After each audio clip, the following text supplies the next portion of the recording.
Tout d'abord, je voudrais excuser l'absence de notre bourgmestre Elio Di Rupo, qui a malheureusement été retenu par une actualité urgente dans le cadre de ses fonctions nationales et qui ne peut être avec vous aujourd'hui, mais qui néanmoins m'a chargé de vous faire part de ses sentiments d'amitié par rapport à toutes les personnes qui se donnent la peine d'être présentes avec nous aujourd'hui et de s'intéresser au développement des technologies ici dans notre région montoise.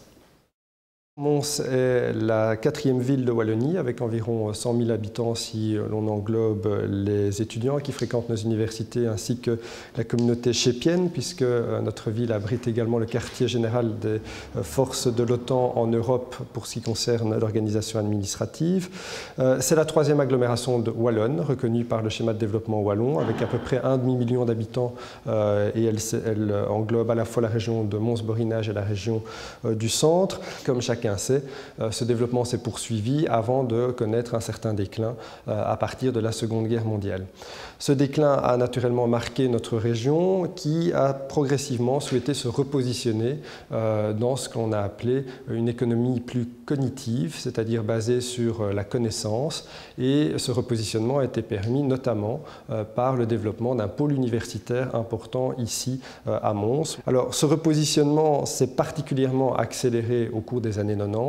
Après 3 décennies de difficultés sur le plan économique, nous avons pu, grâce au soutien important et essentiel du gouvernement wallon et de l'Union européenne, réinvestir dans une stratégie de développement économique qui porte aujourd'hui progressivement ses fruits. Alors, en quoi consistait cette stratégie de développement économique? Nous avons essentiellement investi dans 3 domaines, à la fois recomposer, reconstituer un tissu d'entreprises et de PME dans notre région. Deuxième axe de développement, la recherche, l'innovation et la formation. On a, à partir de ce substrat qui était constitué par les universités, pu créer de nouveaux centres de recherche dans des domaines de pointe, les nouveaux matériaux avec Materia Nova, les technologies de l'information et de la communication avec Multitel et d'autres centres de recherche qui existaient déjà comme l'INISMA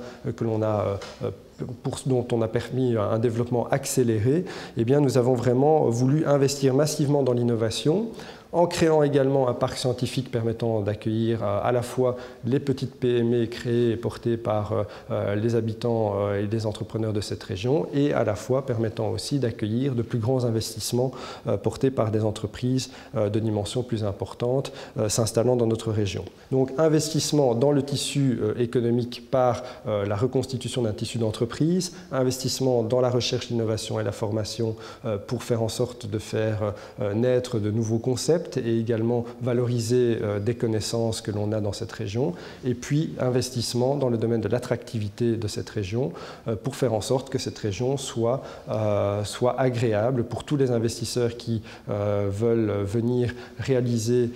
des investissements et implanter leur entreprise, mais également pour toute la population qui s'y trouve et pour d'éventuels nouveaux habitants. Bien, la ville se donne maintenant de nouvelles ambitions, et l'une de ces ambitions, c'est d'investir clairement dans le créneau des technologies nouvelles.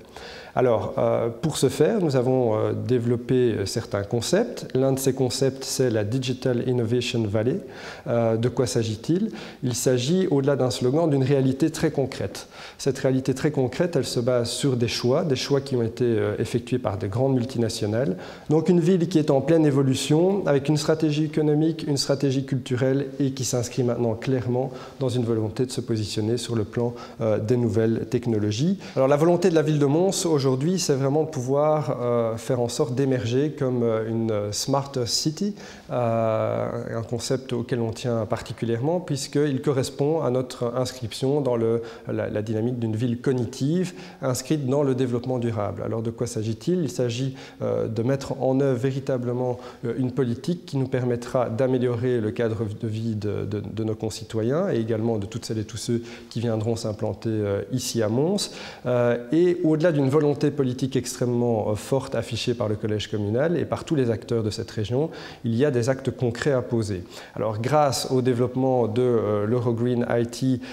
et au positionnement d'IBM et de Cisco ici dans notre région à Mons, nous avons pu envisager le développement de toute une série de projets. Parmi ces projets, il y a d'abord la volonté d'établir un état des lieux qui soit extrêmement clair, état des lieux en matière de sécurité, en matière matière de mobilité, en matière de consommation énergétique, en matière de soins de santé, bref, de toute une série de domaines qui nous permettront à terme de conforter et d'améliorer les conditions de vie ici à Mons et de pouvoir implémenter de nouvelles technologies à partir de cet état des lieux qui permettront à cette ville de progresser dans ce sens. Alors, comment pouvoir agir concrètement de cette manière? Eh bien, par exemple, par le biais d'une analyse très fine de notre consommation énergétique. Et pour ce faire, la ville de Mons veut jouer un rôle moteur, un rôle pilote et un rôle d'exemple dans toute cette région. Et c'est la raison pour laquelle nous allons collaborer avec l'Eurogreen IT pour pouvoir mieux identifier quelles sont les déperditions en matière de consommation énergétique dans nos bâtiments publics, dans nos écoles, dans nos administrations, dans nos ateliers de travail, et veiller à ce qu'à terme, nous puissions, par une analyse extrêmement fine, nous repositionner, modifier un peu nos comportements et, in fine, diminuer notre consommation énergétique et les émissions de CO2. Alors, au-delà de cette approche sur le développement durable, la consommation d'énergie, dans nos bâtiments, il y a aussi la même approche qui sera développée sur notre parc de véhicules, avec une gestion optimalisée des véhicules utilisés par la ville de Mons, savoir qui les utilise, quand, pour aller où, avec quel objectif final en termes de services rendus à la population. Et tout cela, grâce à la technologie, devrait nous permettre de mieux identifier les bons comportements, les comportements optimaux à adopter dans nos administrations pour faire en sorte, in fine, de réduire notre parc et de réduire là aussi l'émission de gaz à effet de serre. Alors ça, c'est toute l'approche liée à la consommation énergétique dont l'objectif, encore une fois, est de faire en sorte que la ville donne un exemple et que cet exemple soit repris par tous les acteurs de notre région. Mais au-delà de ça, on souhaite véritablement, dans tous les domaines, jouer un rôle moteur permettant d'implémenter de nouvelles technologies et de faire en sorte que cette ville soit un creuset d'innovation et un exemple pour les autres régions de Wallonie. Alors, d'autres exemples qui peuvent être cités et qui nous tiennent à cœur sont par exemple le fait de pouvoir rendre accessible la connexion Internet dans tout le cœur de ville. Nous sommes une ville universitaire, nous sommes une ville touristique. Il y a ici énormément de gens qui se rendent au quotidien dans le centre-ville pour profiter du charme de la ville lié à son patrimoine et à sa qualité de vie. Eh bien, il faudrait pouvoir permettre à tout un chacun de se connecter à tout moment en étant une ville wireless, faire en sorte que le touriste qui vient ici, qui télécharge sa visite guidée sur le site internet du tourisme montois, faire en sorte que l'étudiant qui vient ici, qui veut avoir accès au plan de tous les bars et tous les lieux de festivité, voire même les lieux de connaissances comme les bibliothèques ici à Mons, eh bien, puisse pouvoir les trouver rapidement, que l'homme d'affaires qui vient ici sache quels sont ses interlocuteurs